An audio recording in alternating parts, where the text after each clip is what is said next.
मेरा ये कहना है जी, अभी राहुल गांधी जी ने भारत जोड़ो यात्रा कश्मीर में पहुंची, मुफ्ती मोहम्मद जी बैठी, साथ में दूसरे भी आए, उन्होंने ये सब कहा भारत जोड़ो यात्रा इसलिए अब फेल होगी। क्योंकि होगी कि जो लोग ये कहते थे कि पाकिस्तान इतना ताकतवर है कि अगर हमने 370 हटाई तो वो हमारे पे अटैक कर देंगे, परमाणु बम डाल देंगे, आज तक तो उनमें दम नहीं हुआ। और दूसरी बात, अभिनंदन को वापस ले आए भाई। अब दूसरा कश्मीर जो है वो टूट के हमारे देश में आने को तैयार है। आज ये गठबंधन की जरूरत क्या है? अगर हमारे इनको अगर कांग्रेस अपने आप में सक्षम है तो क्या जरूरत है गठबंधन लेने की? मुफ्ती मोहम्मद शहीद की जरूरत क्या थी?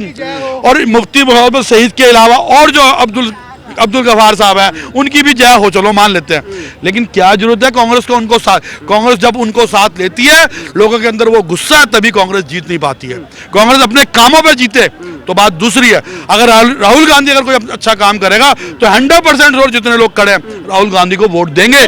कांग्रेस ने 55 साल राज किया, हम लोगों ने उन्हें वोट दिया, ऐसा नहीं है कि नहीं दिया, लेकिन धीरे धीरे हमारे अंदर ये परतें खुलनी चालू हुई कि कांग्रेस ने जो भी हमें सिखाया, जो भी पढ़ाया, वो सही नहीं था। आज पहली बार हमें बहुत सारी चीजों का पता चला कि जिस चीज के अंदर मोदी जिंदाबाद था, है और रहेगा, जिस चीज के अंदर जो पढ़ाई हमें पढ़ाई गई वो पढ़ाई हमारे देश के शूरवीरों के नाम की नहीं थी। क्या जरूरत थी वल्लभ भाई पटेल को, जो कि इतना नाम रखते थे, उसके बाद आज तक उनका नाम नहीं आया, पहली बार मोदी के राज में आया। दूसरी बात, वीर सावरकर जो है उन्हें आतंकवादी घोषित कर दिया गया, शायद इन्हें बच्चे ने पता नहीं होगा, लेकिन उनका आज तक जयंती नहीं मनाएगी, पहली बार जयंती। जो हमारे सुभाष चंद्र बोस जी हैं उनके बारे में भी हमें अवेयरनेस हुई, इससे पहले क्या हमें अवेयरनेस थी? अब रही बात भारत जोड़ो यात्रा की, हमें तो ये बताया जी कि भारत अलग कब है, दिलों को जोड़ना है ना, दिलों को जोड़ना है। खाई पैदा हो गई 14 के बाद, क्या 14 के खाई पैदा हो गई हिंदू मुस्लिम में। ठीक है, अब मैं इसका जवाब दूं, हिंदू मुस्लिम कहीं भी अलग नहीं है। अगर आप कभी नोट करके देखें, चलो मुस्लिम अलग होते तो पाकिस्तान को सारे चले जाते रोटियां बांटने, कोई नहीं गया, हिंदुस्तान में ही है सारे, सब हिंदुस्तान में। वो समझ रहे हैं आज की डेट में कि हिंदू ही हिंदुस्तान ही, हिंदू नहीं हिंदुस्तान ही हमारा घर है। और रियलिटी ये है कि धीरे धीरे जो कुछ लोग उसमें से ऐसे थे जिनकी पर्सनैलिटी ऐसी थी, क्या आज की डेट में मुस्लिम ज्यादा बच्चे पैदा कर रहे हैं? नहीं, जो पढ़े लिखे होते जा रहे हैं उनके भी 2 ही बच्चे हैं। अगर अनुपात देखेंगे आप 100% अनुपात ये दिखाई देगी आपको।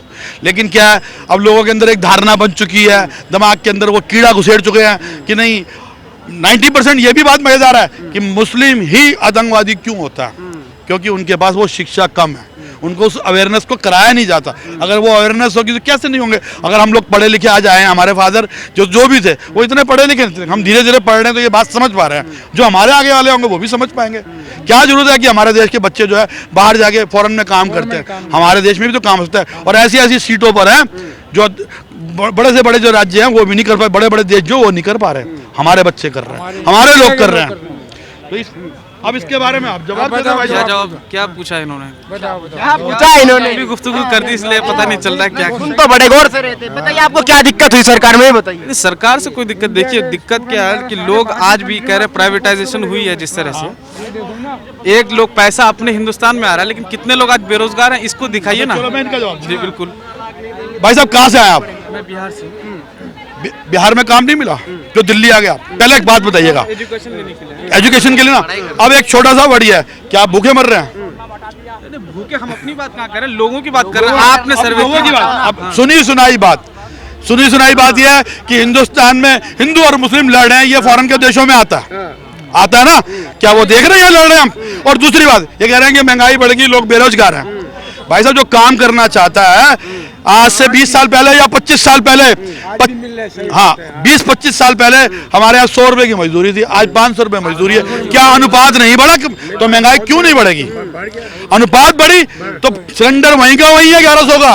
अगर आप मार गया, जब 400 का था तब भी हमें महंगा लगता था, आज 1100 का तो भी हमें महंगा लगता है। आज पेट्रोल 95 रुपीज है, कितनी गाड़ियां सड़क पे नहीं है? सब कुछ तो वेटिंग लगी हुई है, आप देख लीजिए, कोई भी गाड़ी लीजिए 2-3 महीने से पहले वेटिंग नहीं है। BMW गाड़ी लेने जाओ 6 महीने की जो है, और अब बताइए BMW 2 करोड़ रुपए की गाड़ी है। और सबसे बढ़िया बात, जिस सुनील शेट्टी की लड़की की शादी हुई है 2 करोड़ 9 लाख रुपए की तो गाड़ी गिफ्ट आई है। आपकी कितनी उम्र हो गई? मेरी 18 हो गई होगी। तो आपकी तो अभी उम्र नहीं, फार्म भरने की उम्र है। हाँ।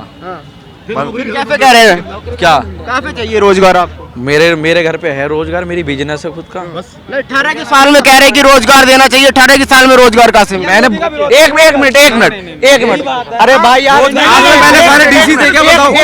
नहीं मैं एक मिनट आज से पहले सारों को सबको गवर्नमेंट जॉब मिली हुई थी। तो मेरी बात सुनो या मैं तुम्हारी सुनूंगा जो तुम रोजगार चिल्ला रहे हो उसकी बता रहा हूँ मैं। रोजगार नौजवानों तुम्हारी सुनी जाएगी, लेकिन सुनो पहले की स्थिति क्या है यहाँ की।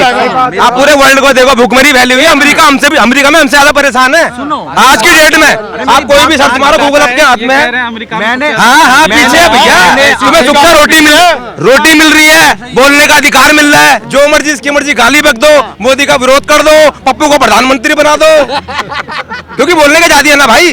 हमारे राम के ऊपर बेंचो नेता बोल रहे हैं, बताओ रामचरित दंगा फैलाता है। उसको 2 पैसे की अकल नहीं साले को। क्या लिखा गया रामचरित मानस में उसको मालूम है किसने कब कहा, क्या क्या कहा है? समुद्र ने कहा था वो।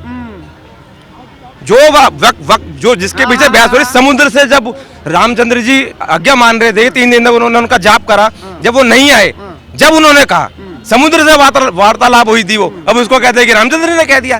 साले 2 कैडिकेन होता है मेरे सामने, सालों जूता मारो खिंचा के। ये जो बयानबाजी होती है किस लिए होती है? किसको कुछ बांटने के लिए, इनमें नहीं हिंदुओं को बांटने के लिए सिर्फ। वाले मेरे पास आ जाओ, ये मेरे पास आ जाओ, यादव मेरे पास आ जाओ, ये मेरे पास आ जाओ, इसकी लड़ाई है सिर्फ यहाँ पर। हर किसी को रोजगार रहे हैं, ऐसी बात है। रोजगार तो हमारे साथ से रोजगार किसी को मिलेगा नहीं क्या? जी पार्लियामेंट में क्या बोलते हैं कि हमने SC ST को ये कर दिया। कौन कर रहा है बताइए, इसका जवाब दीजिए। प्रधानमंत्री जी खुद पार्लियामेंट में बिल लाते हैं कि मैंने SC ST इतना इसका क्या है? इतने घोटाले सामने कर दिए, उनको कोई नहीं कहता। करोड़ों अरबों खरबों के घोटाले कर गए, उनके पीछे कुछ नहीं, उसको आज भी प्रधानमंत्री बनाने के लिए बैठे हुए हैं। यही बन जाए। कितना घोटाले हुए हैं, ये घोटाले, वो घोटाले, ढिमका घोटाला। ये विरोध करते हैं ना, इनको आगे देश जाने देना नहीं है, इनको वही रोकना है। इनको रोजगार नहीं मिल रहा भाई। अरे रोजगार किसको नहीं, सबको रोजगार है। जो करने के लिए बाहर निकलो ना।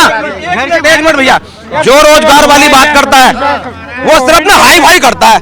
किसी रिक्शे वाले को पूछा रोजगार नहीं है, क्योंकि दिन में 1000 रुपए कमा रहा है, वो रिक्शा चला के 1000 रुपए कमा रहा है, 30,000 रुपए महीना। आप तुम जो मर्जी अरे मैं बता रहा हूँ, मेरा काम है 10 रिक्शे डेली उठवाता हूँ मैं अपने यहाँ से। अरे क्या बात कर रहे हो भैया? पढ़ाई लिखाई करके क्या रिक्शा चलाए या पकौड़े तले? नहीं, पढ़ाई लिखाई तुम्हारी क्वालिफिकेशन होनी चाहिए। लाइक जैसे भाई साहब ने कही थी, बड़े उसमें होता है। आज जो मोदी सरकार ने GST जो लागू किया, उसमें सब पढ़े लिखे कंप्यूटर चला रहा है। आप क्या काम करते हैं? हम सर पल्लेदारी करते हैं। कितना कमा लेते हैं? हम भी 20-25 हजार महीना कमा लेते हैं।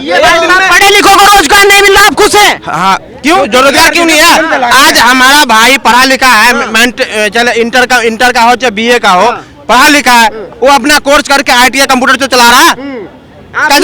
हम खुश हैं, गुजारा हो जाता है, हमारा हो जाता है। आज मान लो इस भाई को पढ़े लिखा हुआ अगर कुछ भी कर रहा हो, इसको कंप्यूटर की नौकरी, कुछ नौकरी 15-20 हजार से महीना कम से कम बढ़ा GST लागू किया, रोजगार बढ़ा के नहीं, जो नौजवान रोजगार बढ़ा के नहीं, सब कुछ बढ़ा। गवर्नमेंट जॉब चाहिए, गवर्नमेंट निकलनी। अरे यार कहाँ हो जाएगा बताओ, कहाँ हो जाएगा? हम भी मैट्रिक में, हम भी इंटर का परीक्षा देकर जल्दी का काम कर रहे हैं, पल्लेदारी कर रहे हैं, फिर भी 20-25 हजार रुपए कमा रहे, खुश है। अब बताओ हम क्या कर सकते हैं? सुनो, मोदी है ना, चाय बेचते बेचते मुख्यमंत्री क्यों बना? तुम लोग भी चाय बनो और मुख्यमंत्री बन जाओ। और क्या जी? देखिए बहुत मैं अहम बात कहना चाहता हूँ, अपनी बातों में यहाँ से चले जाऊंगा। जैसे भाई साहब ने कहा ना कि यहाँ पे लोग परेशान है, कौन लोग हैं? आम लोग हैं। आपको पता है जब यहाँ वोट जो होती है ना, वोट, तो उसमें परसेंटेज लोग वोट देने का कौन लोग होते हैं? जो गरीब लोग होते हैं ना, वो हिंदुस्तान में वोट देते हैं। हिंदुस्तान की बात कर रहा हूँ। अरे भाई साहब, रोड सब गरीबी घूम रहे हैं, अंबानी अडानी थोड़ा घूम रहा है। मेरी बात समझे नहीं आप, मेरी बात समझे नहीं। अब मैं कह रहा हूँ कि जो लोग आम लोग होते हैं ना, ज्यादातर प्रोपोर्शन जो है अमीर लोगों के बनिस्बत ज्यादातर गरीब लोग हिंदुस्तान में वोट देते हैं। आप उनको ही आप सुख नहीं दोगे जो आपको वोट दे रहे हैं। आप उद्योगपतियों को ज्यादा बढ़ाएंगे तो क्या फायदा? सारी जो मोदी जी ने कर दिया ना तो कभी कोई प्रधानमंत्री करेगा ना कर पाएगा कभी जिंदगी में। ना क्या मोदी ने क्या नहीं किया? हर चीज किया, अपने देश के लिए, भलाई के लिए सब कुछ किया। जहाँ तक देख लीजिए, क्या नहीं किया बताइए? आपको महंगाई से दिक्कत नहीं? हमें दिक्कत नहीं है, हम मजदूरी करते, पल्लेदारी करते, हमें कोई दिक्कत नहीं है। पेट्रोल सिलेंडर से दिक्कत नहीं? कुछ भी दिक्कत नहीं है, कुछ भी दिक्कत है ना। पेट्रोल आज भी घर 2-4 गाड़ी घूम रहा है, क्या पेट्रोल का है बताओ? चलिए ठीक है सभी।